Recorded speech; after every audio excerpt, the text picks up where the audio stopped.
Hey everybody, Lee Speed here. And my goodness, I'm not doing a narration right off the bat. Now don't worry, we'll get to that in just a moment. But first, I want to congratulate QuandelRen66, or ELO. You know, everyone knows him as ELO.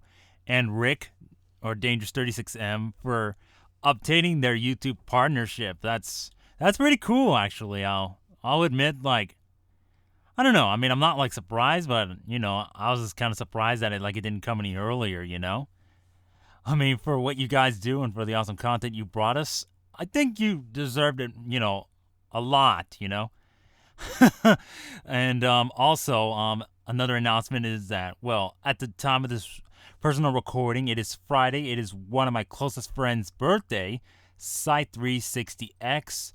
But this video will probably go up the next day, so this recording will have been recorded 1 day in advance. So yeah, I'll be sorry for a late upload, but that's what happens when I upload a video already and stuff like that. So, and my opponent for the battle actually is Quikflow. He challenged me on Skype, and yeah, enough about that. Let's get to the actual battle. But first, the ever so epic. Well, I don't know about epic, but it's kind of interesting. So yeah, let's get to the intro now.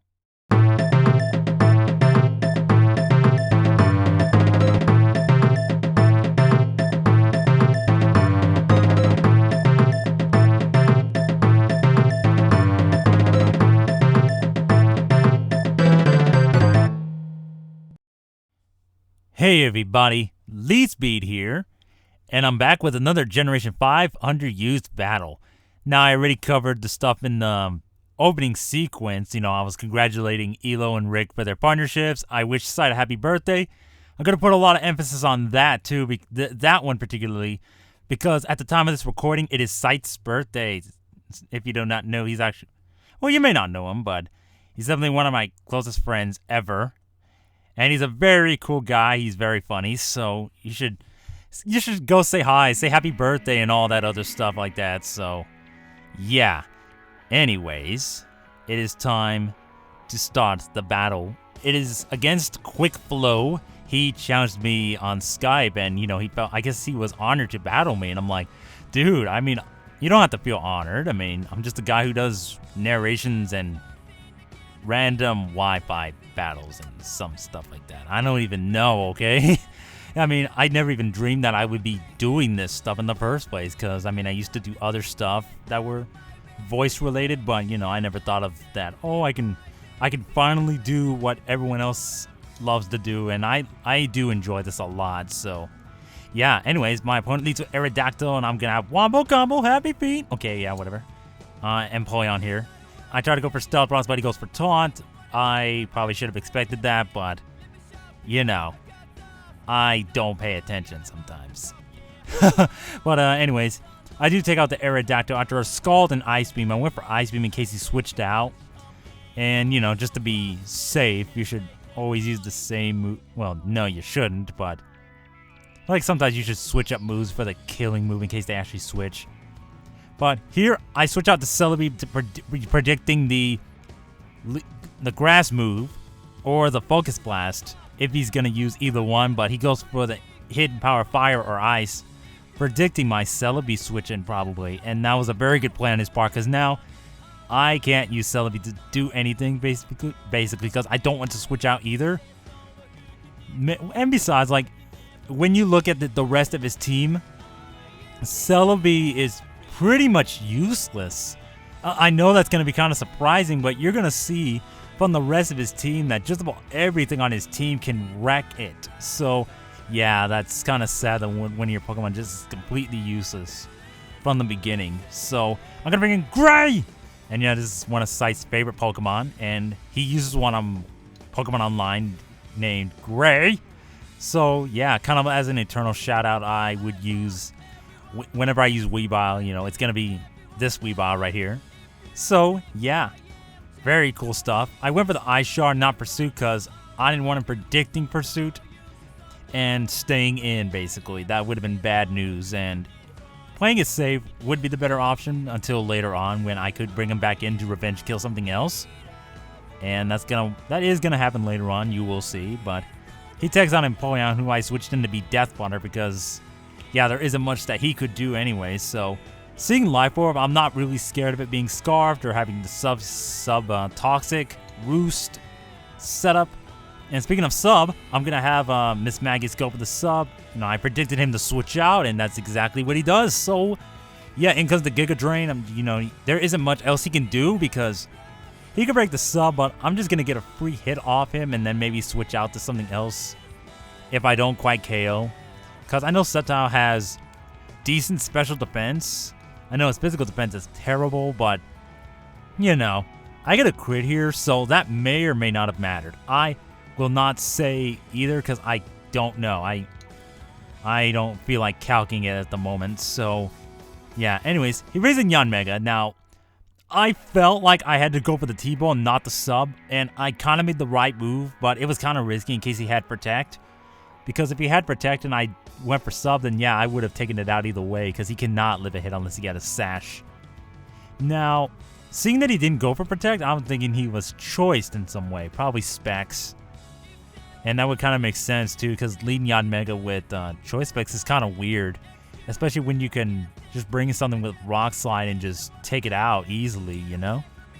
But, yeah, that's pretty much how it goes there. So, he brings in Executor thinking he could take a hit, and he does not. So, yeah, Miss Magus is doing work right now, and Weebow's going to do a bit of work in just a moment, as you're going to, well, not, you know, not to spoil or anything, but he's going to do more work in a moment. Now, I go with the Shadow Ball here. I don't quite kill the Victini, and now I think this... Now, he should have brought in Victini after he lost his Sceptile, because seeing it, I guess he didn't know that he could live a Shadow Ball, but I guess it's alright too, and I mean, I guess it's kind of understandable if he could scare me out with Yanmega, but I don't think bringing Executor was a bright idea. But, you know, I make dumb plays too, so yeah, I know exactly the same feeling, but anyways, in comes Gray, and he's going to take out the Victini. He cannot go anywhere because I have Pursuit, and it's going to hit him on the switch anyways. So, yeah, he is going to die, and pretty much he's going to bring in Moltres. Now, I could have switched out here. The only problem is I want to get this Moltres low enough to revenge kill with something else. And, yeah, I mean, I have Gallade left, and I have Victini left. And I did not want to bring in a Gallade against this thing in case he went for Air Slash. But I actually should have figured he wouldn't go for it because this is his last guy and he can't really afford to overpredict in this part of the game. So yeah, that kind of sucks, but you know, Gallade's gonna avenge Gray's death and just go for Shadow Sneak and take it out, and that will be the game. So yeah, if that wasn't... Well, that was... I don't know. This is kind of weird.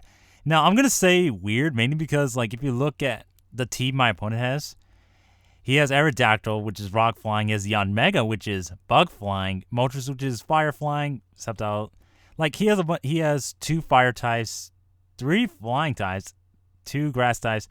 His team is majorly weak to Electric, Ice, and Fire. So I think those are like the key weaknesses. And oh yeah, and Rock too. Actually, it can hit 4. I can hit 4 of his teams with Rock type moves if I had them. So yeah, it has a lot of gaping holes in it. But for what it did to me in this battle, it kept me from setting up rocks, and I guess that's definitely good.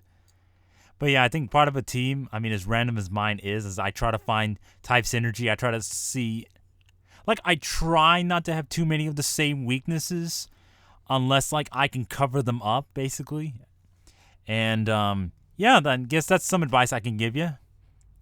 If you are watching this, Quikflow, yeah, you can, you know, make some adjustments, and then, you know, we'll be good to go for next time we battle. So, yeah, if you guys liked this battle, you can hit the like button if you want, spread the word, and again, happy birthday to Site360X. I will leave his YouTube channel in the description. Say hi, happy birthday, do all that fun stuff, and maybe check out his stuff too. He has some pretty awesome stuff up, and yeah, I definitely enjoy his content as well, and I'm sure he enjoys mine too. Maybe, I don't know. Maybe he does, maybe he doesn't, but you know, we're good buddies. So yeah, I will see you guys sometime later. I think my next battle will be a grab bag. So, yeah, look forward to that one when it comes out. So, yeah. Peace!